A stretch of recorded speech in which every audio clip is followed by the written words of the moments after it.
नमस्कार, आप देख रहे हैं इंडिया वॉइस की खास पेशकश छत्तीसगढ़ कौशल्या भूमि और मैं हूं आपके साथ अमन त्रिपाठी। रुक करते हैं छत्तीसगढ़ से जुड़ी कुछ अहम खबरों का। केंद्रीय गृह मंत्री अमित शाह के छत्तीसगढ़ दौरे का आज दूसरा दिन है। 3 महीने में 5वीं बार शाह छत्तीसगढ़ आए हैं। सुबह 11 बजे दीनदयाल उपाध्याय ऑडिटोरियम में भाजपा का आरोप पत्र जारी किया गया और 3:15 पर सरायपाली में जनजातीय सम्मेलन में अमित शाह शामिल होंगे।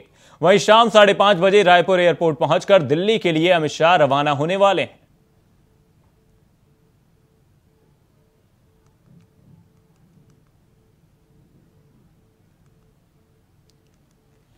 इसी खबर पर छत्तीसगढ़ से हमारे स्टेट हेड ओम प्रकाश चंद्राकर हमारे साथ जुड़े हुए हैं। ओम प्रकाश, मैं आपसे जानना चाहूंगा, अमित शाह का ये जो छत्तीसगढ़ का दौरा देखा गया है, इस दौरान क्या कुछ उनके आज के लिए कार्यक्रम प्रस्तावित हैं, बताइए।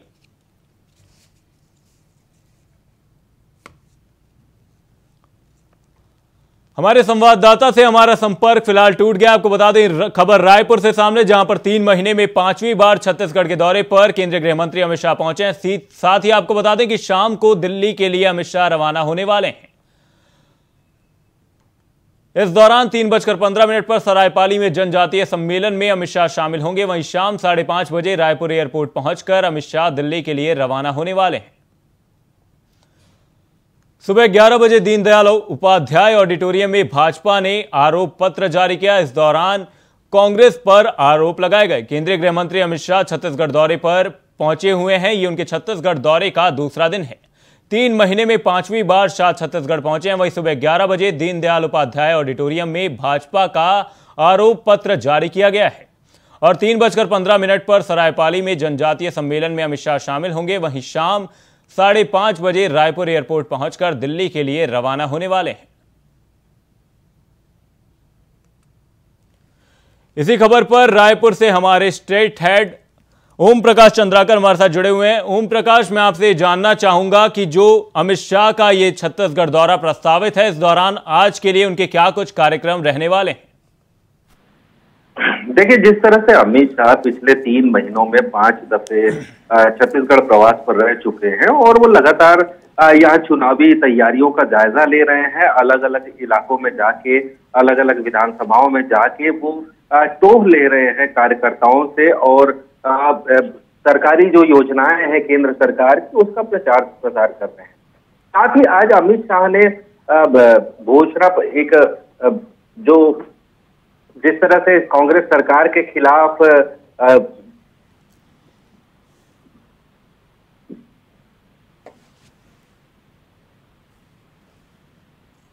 हेलो जी, आपको सुन पा रहा हूं। जी, जिस तरह से कांग्रेस सरकार के खिलाफ आरोप पत्र उन्होंने जारी किया है आज, और ये भी कहा है कि पिछले 15 सालों में जो पिछला जो रमन सरकार रही है, भाजपा की सरकार रही है, उसमें घर घर राशन पहुंचाने का काम किया गया। तो तमाम जो आरोप है वो कांग्रेस सरकार के ऊपर उन्होंने लगाए हैं और इस आरोप के माध्यम से ये तय कहा जा सकता है कि इसी रणनीति के तहत भाजपा जो है वो आगामी चुनाव में छत्तीसगढ़ के अंदर उतरेगी। जी, साथ ही ओम प्रकाश, आपसे ये जानना चाहूंगा कि अमित शाह का ये जो दौरा देखा जा रहा है, इस दौरान जो आरोप पत्र पेश किया गया है, उससे जुड़ी क्या कुछ अहम बातें रही हैं? देखिए, अमित शाह पूरी तरह से इस आरोप पत्र में राज्य सरकार को उन्होंने घेरे में लिया है। जिस तरह से 15 साल तक बीमारू राज्य को बीजेपी ने विकसित बनाया, उसी तरह से कांग्रेस जो है वो पिछले 5 सालों में कमजोर कर चुकी है। साथ ही वो तमाम जो मुद्दे हैं, मोदी सरकार की तारीफ गिनाते हुए उन्होंने भूपेश सरकार के तमाम मुद्दे गिनाए हैं और इसी मुद्दों के आधार पर यही कहा जा सकता है कि आने वाले वक्त में छत्तीसगढ़ में चुनाव होने हैं। वहीं 3 महीने में 5वीं बार अमित शाह छत्तीसगढ़ दौरे पर पहुंचे हैं। छत्तीसगढ़ को इस वक्त बीजेपी किस नजर से देख रही है? वहीं छत्तीसगढ़ में फिलहाल क्या कुछ समीकरण बनते हुए ये इस वक्त नजर आ रहे हैं? देखिए, यदि छत्तीसगढ़ के सियासी बात की जाए तो अगर देखा जाए अमित शाह के दौरे से पहले छत्तीसगढ़ में भाजपा ये नहीं कह सकते कि वो एक्टिव थी चुनाव को लेकर, ज्यादा संजीदा नजर आ रही थी। लेकिन जैसे ही उन्होंने दौरा शुरू किया, साथ ही जो प्रदेश के जो और आला नेता है उन्होंने लगातार दौरा शुरू किया। जिस तरह से हमने देखा कि पिछले दिनों प्रदेश अध्यक्ष बदला गया और अरुण साव को प्रदेश अध्यक्ष की जिम्मेदारी दी गई, तो जाहिर तौर पे भाजपा कमर कस चुकी है और आगामी चुनाव में उतरने के लिए वो पूरी तरह से तैयार है। लेकिन जिस तरह से हमने देखा था कि भाजपा जो है सत्ता का जो 15 साल की सत्ता है उससे हारने के बाद जो उसकी खुमारी है उससे वो दूर नहीं हो पाई थी और लगभग 3.5 सालों तक भाजपा जो है वो एक्टिव नहीं थी। जी बहुत बहुत धन्यवाद ओम प्रकाश, बने रहिएगा हमारे साथ। अगली ही खबर पर आपसे जुड़ेंगे। अगली खबर रायपुर से निकलकर सामने, आपको बता दें बड़ी खबर सामने आ रही है रायपुर से, जहां पर सांसद राहुल गांधी का आज छत्तीसगढ़ दौरा रहने वाला है। सांसद राहुल गांधी आज छत्तीसगढ़ के दौरे पर रहने वाले हैं। युवा मिलन के कार्यक्रम में शामिल होंगे। वहीं युवाओं और कार्यकर्ताओं को संबोधित करते हुए राहुल गांधी नजर आने वाले हैं। छत्तीसगढ़ से इस वक्त की बड़ी खबर, चुनावी सरगर्मियों के बीच अब राहुल गांधी भी छत्तीसगढ़ दौरे पर आज पहुंचने वाले हैं। वहीं युवा मिलन के कार्यक्रम में शामिल होंगे। वहीं युवाओं और कार्यकर्ताओं को संबोधित करते हुए राहुल गांधी नजर आएंगे। इस दौरान छत्तीसगढ़ को लेकर तमाम मुद्दों को लेते हुए राहुल गांधी संबोधन करते हुए नजर आएंगे। वहीं इस दौरान उनका फोकस युवाओं और कार्यकर्ताओं पर रहने वाला है। खबर छत्तीसगढ़ से सामने, राहुल गांधी आज छत्तीसगढ़ के दौरे पर रहने वाले हैं। युवा मिलन के कार्यक्रम में राहुल गांधी शामिल होंगे। वहीं कार्यकर्ताओं और युवाओं को संबोधित करते हुए राहुल गांधी नजर आने वाले हैं। इसी खबर पर ओम प्रकाश चंद्राकर हमारे साथ जुड़े हुए हैं। ओम प्रकाश, आपसे जानना चाहूंगा, चुनावी सरगर्मियों के बीच अब राहुल गांधी भी छत्तीसगढ़ दौरे पर आज रहने वाले हैं। इस दौरान उनके क्या कुछ कार्यक्रम प्रस्तावित हैं? देखिए, जिस तरह से 2 बजे राहुल गांधी जो है युवा मितान को जो संबोधित करेंगे, तो युवा मितान दरअसल छत्तीसगढ़ में गांव-गांव में फैले वो युवा साथी है जो कांग्रेस के द्वारा चयनित किए गए हैं। और जो मितान होते हैं, मितान का अर्थ होता है छत्तीसगढ़ी में मित्र अर्थ होता है उसका। तो ये जो मित्र है, युवा मित्र कह सकते हैं, वो इस सम्मेलन में शिरकत करेंगे। लगातार भारी संख्या होगी और नया रायपुर में ये कार्यक्रम आयोजित है। इसके अलावा राहुल गांधी के अन्य कार्यक्रम भी होने। जी वहीं ओम प्रकाश, आपसे जानना चाहूंगा, अमित शाह बीते दिनों से काफी एक्टिव नजर आ रहे हैं। इसी बीच राहुल गांधी का पहुंचना छत्तीसगढ़ किस तरीके से दोनों ही पार्टियों के लिए काफी अहम हो गया है? देखिए, जाहिर तौर पर चुनाव नजदीक है और नवंबर में मतदान होने हैं। लगभग संभावित है कि नवंबर में मतदान हो जाने हैं। तो जाहिर तौर पे काफी वक्त कम बचा है और दोनों ही पार्टियां, छत्तीसगढ़ के परिप्रेक्ष्य में यदि देखा जाए तो 2 ही दल है जिनके बीच में मुकाबला होना है, भाजपा और कांग्रेस। कांग्रेस फिलहाल सत्ताधारी दल है, बीजेपी विपक्ष में बैठी है। लगभग 15 साल उन्होंने शासन किया छत्तीसगढ़ के अंदर, लेकिन पिछला 2018 का चुनाव है वो हार गया था। तो जाहिर तौर पे एक तरफ से ये कवायद जारी है कि खोई हुई सत्ता हम कैसे वापस लाए, दूसरी तरफ से ये कवायद जारी है कि जो सत्ता हमें मिली है उसे बरकरार कैसे रखा जाए।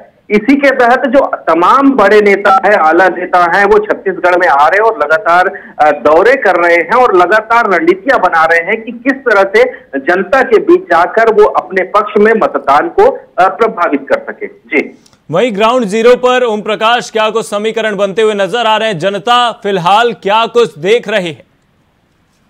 देखिए, फिलहाल अभी ये कहना जल्दबाजी हो जाएगी कि समीकरण किस ओर ऊंट जो है, सियासी ऊंट जो है, वोटिंग का वोट है, वो किस ओर बैठ रहा है। लेकिन फिलहाल यही कहा सकता है कि कांटे की टक्कर है। भाजपा भी अपनी पूरी कोशिश लगा रही है, साथ ही कांग्रेस भी अपनी पूरी कोशिश लगा रही है। जिस तरह से भाजपा ने एक नया एक्सपेरिमेंट किया है छत्तीसगढ़ के अंदर कि चुनाव से पहले छत्तीसगढ़ के इतिहास में पहली बार 21 प्रत्याशी उन्होंने घोषित कर दिए हैं। जो मतदान अभी घोषित होने, चुनाव की तारीखों का भी ऐलान नहीं हुआ है। इसके बाद भाजपा ने 21 प्रत्याशियों को घोषित कर दिया है। भाजपा के पीछे इसकी दलील यही दी जा रही है कि हमारे जो प्रत्याशी हैं उन्हें काफी वक्त मिल जाएगा सरकार के खिलाफ प्रचार करने का। तो जाहिर तौर पे अभी यह कहना बिल्कुल जल्दबाजी हो जाएगी कि किसके पक्ष में वोट डलेंगे और किसके पक्ष में नहीं डलेंगे। बहुत बहुत धन्यवाद ओम प्रकाश चंद्राकर हमारे साथ जुड़ने के लिए। आपको बता दें, युवा मितान के कार्यक्रम में राहुल गांधी आज शामिल होने वाले हैं। बलौदाबाजार जिले के कलेक्टर चंदन कुमार ने राज्य शासन के निर्देश पर जिले में 365 स्वास्थ्य विभाग में आंदोलन कर्मचारियों को निलंबित कर दिया है। इनमें 88 स्वास्थ्यकर्मी है जिनकी नियुक्ति संभागीय संचालक से की गई थी। साथ ही जिला स्तरीय 265 तृतीय वर्ग कर्मचारी को उनकी सेवा से निलंबित कर दिया गया। बता दें कि राज्य शासन का बड़ा निर्णय एस्मा लगाते हुए कलेक्टर ने यह निर्णय लिया है। खबर बलौदाबाजार से सामने, जहां पर 365 स्वास्थ्य विभाग कर्मचारी निलंबित कर दिए गए हैं।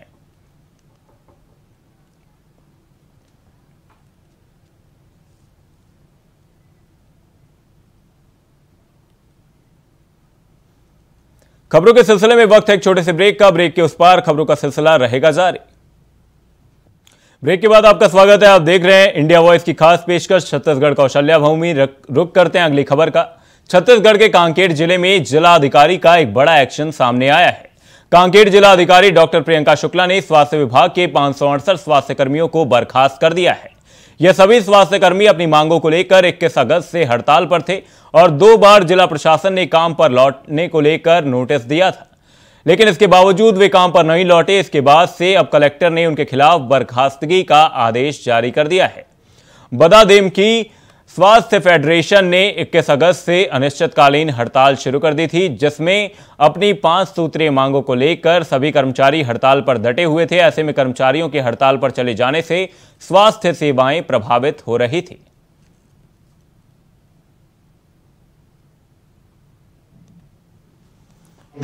एसेंशियल सर्विस है हेल्थ, उसमें इस तरीके की नेग्लिजेंस जो है एक्सेप्टेबल नहीं है, इसीलिए ये कार्यवाही की गई है। और आप खुद जानते हैं कि हमारा जो ज़िला है वो उसमें बहुत सारे ऐसे एरिया हैं जो दूरस्थ एरिया है, वहाँ पे स्वास्थ्य को लेकर के लापरवाही ठीक नहीं, इसलिए एक्शन लिया गया। मुख्यमंत्री भूपेश बघेल के निर्देश पर अवैध शराब बनाकर जन स्वास्थ्य से खिलवाड़ करने वाले आरोपियों के खिलाफ सख्त कार्रवाई के निर्देश दिए गए हैं। बलौदाबाजार जिला पुलिस की टीम ने गोढ़ी गांव में छापा मारकर अवैध शराब बनाते हुए एक आरोपी को गिरफ्तार किया है। उसके पास से शराब बनाने के लिए 2 हांडी, 1 गैस चूल्हा और 21 लीटर देसी महुआ की शराब को जब्त किया गया। वहीं आरोपी को आबकारी एक्ट 34(2) के तहत गिरफ्तार कर न्यायिक हिरासत में जेल भेज दिया गया।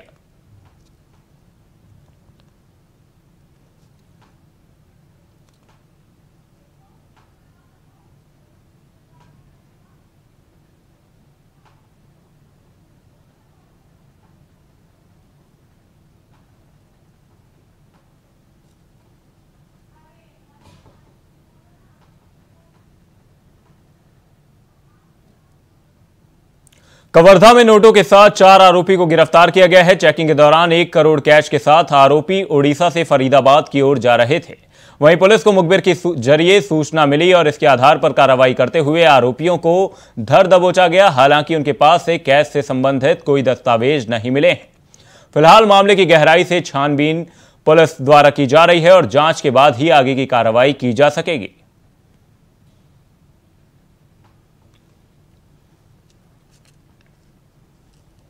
नारायणपुर में लगातार नक्सल विरोधी अभियान संचालित किया जा रहा है। बता दें कि कडेमेटा कैंप से डीआरजी, बस्तर फाइटर एवं आईटीबीपी की संयुक्त टीम नक्सल विरोधी अभियान के लिए साल्हेपाल, भटबेड़ा एवं आसपास के क्षेत्रों की ओर रवाना हुई थी। थाना छोटे डोगर क्षेत्र के ग्राम भटबेड़ा में नक्सलियों द्वारा लकड़ी का स्मारक बनाया गया था, जिसे सुरक्षा बलों द्वारा उक्त नक्सली स्मारक को आग लगाकर नष्ट किया गया है। और यह कार्रवाई डीआरजी बस्तर फाइटर एवं आईटीबीटी की संयुक्त टीम के द्वारा की गई है। वहीं क्षेत्र में नक्सल विरोधी अभियान में शामिल टीम सुरक्षित और खैरियत से है।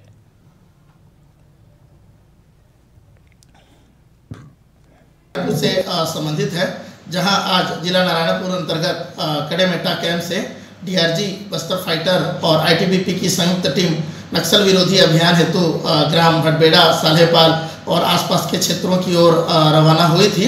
और दौरान सर्चिंग गश्त के ग्राम भटबेड़ा में नक्सलियों के द्वारा निर्मित लकड़ी का स्मारक मिला, जिसे सुरक्षा बलों के द्वारा एहतियातन तौर पर जो है सुरक्षात्मक मानकों का पालन करते हुए जो है आग लगाकर। बलरामपुर जिले में इन दिनों बदमाशों के हौसले कुछ इस कदर बुलंद हैं कि पुलिस वालों की जान संकट में पड़ रही है। रायपुर में 4 युवकों ने एक आरक्षक के अपहरण और उसके ऊपर स्कॉर्पियो गाड़ी चढ़ाने की कोशिश की। इस घटना के बाद इलाके के लोगों में दहशत का माहौल है। वहीं सूचना मिलने पर पुलिस की टीम मौके पर पहुंची और स्कॉर्पियो वाहन समेत 4 आरोपियों को गिरफ्तार किया। आरोपियों के खिलाफ आईपीसी की विभिन्न धाराओं में केस दर्ज कर जेल भेज दिया गया है।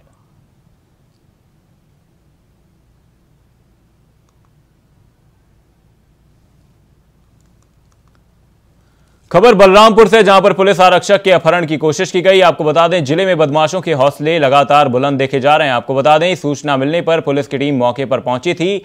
आपको बता दें, 4 अपहरणकर्ताओं को पुलिस द्वारा दबोचा गया है। खबर बलरामपुर जिले में इन दिनों बदमाशों के हौसले बुलंद देखे जा रहे हैं कि पुलिस वालों की जान भी संकट में पड़ती हुई नजर आ रही है। रायपुर में 4 युवकों ने एक आरक्षक के अपहरण और उसके ऊपर स्कॉर्पियो गाड़ी चढ़ाने की कोशिश की। इस घटना के बाद इलाके के लोगों में दहशत का माहौल है। वहीं सूचना मिलने पर पुलिस की टीम मौके पर पहुंची और स्कॉर्पियो वाहन समेत 4 आरोपियों को गिरफ्तार किया है। साथ ही आरोपियों के खिलाफ आईपीसी के विभिन्न धाराओं में केस दर्ज कर जेल भेज दिया गया है। खबर बलरामपुर से सामने, जहां पर जिले में बदमाशों के हौसले बुलंद देखे गए हैं। पुलिस आरक्षक के अपहरण की कोशिश की गई है। बस स्टैंड राजपुर में एक एक्सीडेंट की घटना हुई थी, जिसके चालक ने प्रार्थी अजय कुमार नगीसिया को एक्सीडेंट करके भाग गया था और बाद में जब ये पकड़ा गया था तब उसने उसको मारने की धमकी दी थी। इसके संबंध में प्रथम सूचना पत्र 29 तारीख को दर्ज की गई थी और इसी आरोपी की तलाश पुलिस के द्वारा की जा रही थी। और आज आरक्षक संजय जायसवाल के द्वारा इसको जब रोड क्रॉस करते देखा गया तब उसका पीछा किया और जब उसने वाहन क्रमांक JH030-880 काले रंग की स्कॉर्पियो को रोकने की कोशिश की, उस दौरान उन्होंने चारों आरोपियों ने इसको गाड़ी में बैठाने की कोशिश की और उसके ऊपर गाड़ी चढ़ाने की कोशिश की। जगदलपुर में कलेक्टर एवं जिला निर्वाचन अधिकारी विजय दयाराम के ने युवाओं को मतदान करने के लिए प्रेरित किया। इस दौरान उन्होंने कहा कि भारत में सभी वयस्क नागरिकों को मतदान करने का हक मिला है, इसका उपयोग जरूर करें। हमारे जिले के अंदरूनी इलाकों के मतदाताओं को अपने मताधिकार के महत्व का पता है, उनकी लोकतंत्र के प्रति आस्था कायम है। उन्होंने वोट नहीं करने की नकारात्मक भावना को त्याग कर देश प्रदेश के विकास हेतु मताधिकार का प्रयोग करने पर जोर दिया। साथ ही अन्य लोगों के लिए प्रेरणा स्रोत बनकर आसपास के नागरिकों को मतदान करने के लिए प्रोत्साहित करने को कहा।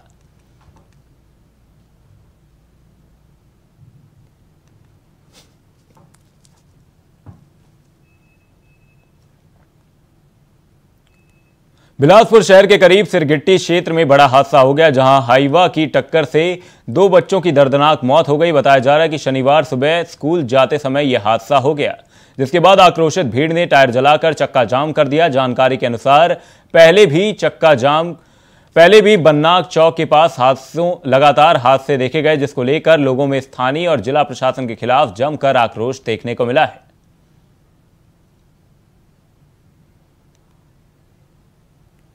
छत्तीसगढ़ की सियासत में घपले घोटालों के साथ सट्टा के बाजार का महादेव ऐप भी नई धार के साथ सियासी हथियार बन रहा है। राज्य सरकार जहां केंद्र पर राजनीतिक लाभ के आरोप लगा रही है, तो भाजपा ने राज्य सरकार पर गंभीर आरोप लगाए हैं। देखिए हमारी एक खास रिपोर्ट। छत्तीसगढ़ में विधानसभा चुनाव के मद्देनजर सियासी उबाल काफी उफान पर देखा जा रहा है। यहां भाजपा और कांग्रेस घोटालों को लेकर एक दूसरे को घेरने में लगी हुई है। मतलब ये तेरा भ्रष्टाचार, ये मेरा भ्रष्टाचार। दोनों पार्टियां छत्तीसगढ़ सरकार पर ईडी द्वारा लगातार हो रही कार्रवाई और ईडी द्वारा लगातार दर्ज किए जा रहे भ्रष्टाचार के मामलों पर भाजपा भूपेश सरकार को घेरने में लगी हुई है। भाजपा ने सरकार को घेरने के लिए 2003 में सरकार के बाद अब दूसरी बार भूपेश सरकार में आरोप पत्र जारी करने जा रही है। शनिवार को गृह मंत्री अमित शाह भूपेश सरकार के खिलाफ जारी करेंगे, लेकिन इससे पहले छत्तीसगढ़ की भूपेश सरकार ने केंद्र सरकार और पूर्ववर्ती प्रदेश की भाजपा सरकार का काला चिट्ठा निकाला है, जिसमें 15 साल के कार्यकाल में हुए घोटाले और केंद्र सरकार की नाकामियों को गिनाया जाएगा। तो किसके आरोपों में कितना दम है, जनता भी ये सब देख रही है। राहुल गांधी जी कल छत्तीसगढ़ आ रहे हैं। भूपेश बघेल जी से इस संदर्भ में मैं ये पूछना चाहता हूं कि आपने प्रधानमंत्री आवास के ग्रामीण क्षेत्रों के 16 लाख आवास और शहरी क्षेत्रों के 4 लाख आवास सिर्फ ये कहकर रोक दिया कि उसमें प्रधानमंत्री शब्द जुड़ा है और इसलिए पूरा पैसा प्रधानमंत्री जी को देना चाहिए। अब मैं ये पूछना चाहता हूं आपसे कि राजीव मितान क्लब के लिए जितने पैसे आप दिए हैं या ये कार्यक्रम हो रहा है, इसका पैसा क्या गांधी परिवार से आ रहा है? व्यक्ति विशेष का नाम है, और अगर गांधी परिवार से नहीं आ रहा है तो आप फिर कैसे इसको करवा रहे हैं? अगर गांधी परिवार से पैसा नहीं आ रहा है तो क्या एटीएम जिस तरह से छत्तीसगढ़ की सरकार का व्यवहार हो गया है वहां से ये पैसा आ रहा है? मैं आपत्ति दर्ज करता हूं कि अगर आप राजीव मितान क्लब के नाम से ऐसे काम करवा सकते हैं तो प्रधानमंत्री आवास है, उसके लिए भी आप गरीबों की चिंता कर सकते हैं छत्तीसगढ़ के मुख्यमंत्री जी, और आपको ये जरूर करना चाहिए। बीजेपी और कांग्रेस एक दूसरे पर आरोपों के तीर चला रही हैं, आरोप मढ़ रही हैं। अब चुनाव नजदीक आते देख बीजेपी की नेताओं का छत्तीसगढ़ दौरा जारी है। इस साल विधानसभा के चुनाव होने वाले हैं। अमित शाह और राहुल गांधी के आने से पहले आरोपों की फायरिंग धनाधन हो रही है, जिसमें दोनों ही पार्टियां अपनी अपनी बात कर रही हैं। अब देखना होगा किसके आरोप सच्चे हैं और किसके आरोप झूठे हैं, किसके आरोपों पर जनता विश्वास करती है, किसके आरोपों पर जनता विश्वास नहीं करती है। ये तो चुनाव के नतीजे आने के बाद पता चल पाएगा। Bureau report, India voice, Raipur. Kawardha में राहुल गांधी की सभा में शामिल होने रायपुर जा रहे युवा कांग्रेस के कार्यकर्ताओं से भरी बोलेरो वाहन का टायर फटने से बोलेरो गड्ढे में पलट गई। कुछ कार्यकर्ताओं को चोटें आई हैं। जानकारी के अनुसार रायपुर बबलपुर NH30 पिपरिया थाना के पास की यह घटना बताई जा रही है, जिसमें 8 से 9 कार्यकर्ता सवार थे।